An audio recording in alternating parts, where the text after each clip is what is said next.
what I find is most sales guys, they're more focused on these questions than they are on these questions. If you're on this side, you're gonna get flats, you're not gonna make a lot of commission, you're gonna lose sales, and you're gonna have upset clients, and they're gonna go buy at another dealership, probably at the same price, but from a different salesperson because they did their job correctly. If you're one of those people that have been spending 30, 40 minutes with a client only to find out at the end that he doesn't have time, all the decision makers aren't here, or that he's not gonna buy today, you need to watch this video because behind me, I have the recipe to your success. I have the recipe about how you're going to qualify a client correctly. So you can make sure that number one, you give them the best customer service, but number two is that you also set the expectations for yourself. That you're not under this self premise that this customer is going to buy today, okay? There's some things that you need to do before you go on the test drive, before you go on the demo. There's some things that you need to find out before we go ahead and do these things. And most of the time what I see, especially new sales guys, is that they screw up this process. They don't qualify their client correctly and they don't ask the right questions. So behind me, I have all of the points that you're gonna need to make sure that you're set up for success every single time. So what are the points here? I want to talk about the investigation part. So the investigation part is you've done the meet and greet with your client, you just met them, you did an awesome introduction, you did an awesome first impression, and now you're gonna find out, you're gonna do a needs analysis on the client. So basically you're gonna start asking them some questions, identifying the right vehicle, so that you can go on a test drive on a car that you know that they're gonna fall in love with. But during the investigation part, there's some things that you need to know about the client, and there's some things that you do not need to know about the client. Most of the time, what I see sales guys doing is they're asking the wrong questions. They're asking questions that they have no business asking. They're asking questions that they don't need to know the answers to. See, if you ask the right questions, you will get the right answers. Now, what are the things that you need to know as a salesperson when you are doing the investigation part, when you are qualifying your client? So you're sitting down at your desk and you're building rapport at the same time, but now you're finding out what the client's needs are, what car they're gonna test drive, but things that you need to know. A question that is very powerful and you must ask, okay? Ask how much time they have set aside today. Because you wanna know if your client only has 10 minutes today, or if they have an hour today, or if they set aside 2 hours today. When you ask this question, you can show your customer the best type of customer service and you're not under these false impressions. Customer only says they have 20 minutes today. Now you know how you're gonna approach this sale, right? Most of the time, if customers only have 20 minutes today, I'll build a ton of rapport with them and I'll try to book them back in. Because 20 minutes is not enough for you to sell them a car. So what you wanna do is you wanna get the next appointment, okay?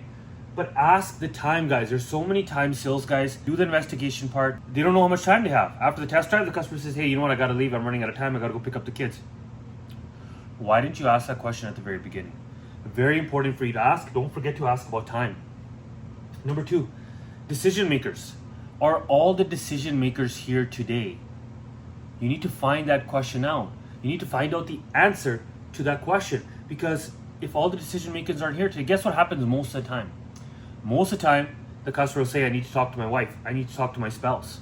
Well, you should have found out if all the decision makers were here today, because now you can, again, mentally prepare yourself for how you're going to approach the close. How are you going to overcome the wife? You can see the objections happening before they even happen. And that's what a great salesperson does. See, they see the objections that are going to happen at the very beginning, and they start overcoming those objections, not at the end, but they start overcoming the objections throughout the sale, right? So find out if all the decision makers aren't there. If they're not there, now you start asking them the right questions, right? You start building rapport. You start asking them about the relationship. You start asking, hey, Mr. Klein, by the way, how long have you guys been thinking about purchasing a car for? Have you guys ever spoken about which type of trim might work for you guys? What are the most important features to you and your wife, right? So you and your wife have been talking about this for 6 months. Wow, it seems like you guys have been planning on buying a car for a while. So you've probably gone over budget, price, down payment, all these things, correct? So anyways, these are just little tips that I'm giving you guys. But you see, I don't go and close the guy and try to overcome the wife objection at the end. I slowly hammer away at it throughout the sale, okay? But you only find that out if you ask the right questions. Is there a trade? Guys, this happens so many times. You do the whole sale, customer agrees on the price, and then what do they say? They say the dreaded words, oh, by the way, I have a trade-in. So So you've gone to your manager, you guys have negotiated on the price, you've gone back and forth, and finally you got the deal. You go to your boss, boss, I got a deal. All we got to do is $250 bi-weekly. I'm going to get the guy to sign right now. You go back, you say, hey, Mr. Customer, congratulations, got you what you wanted. I need your signature right here. And he's like, oh, by the way, I have a trade. Now your heart just sinks. You got to go back and tell your manager, you know what? They have a trade. And you know what he's going to say? Why didn't you ask that question at the beginning? Why didn't you find this out? You didn't find it out because you didn't do a proper needs analysis. You didn't do a proper investigation. You didn't ask the right questions. So guys, find out the trade part at the beginning. If you do this, your life will be so much easier.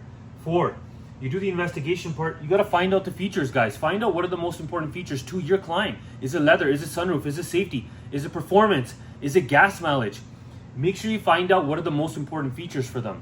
Why are you finding out what are the most important features for them?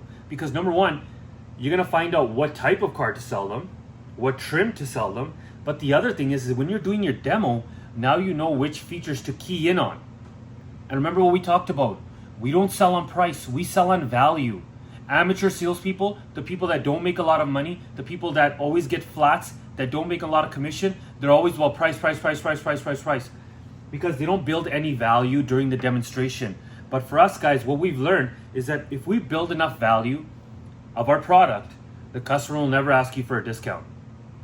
They'll feel embarrassed to ask you for a discount. Because if you built enough value, if they ask you for a discount, that means your car's not worth at the price that you have it listed for. It's not worth what they're going to be buying it for.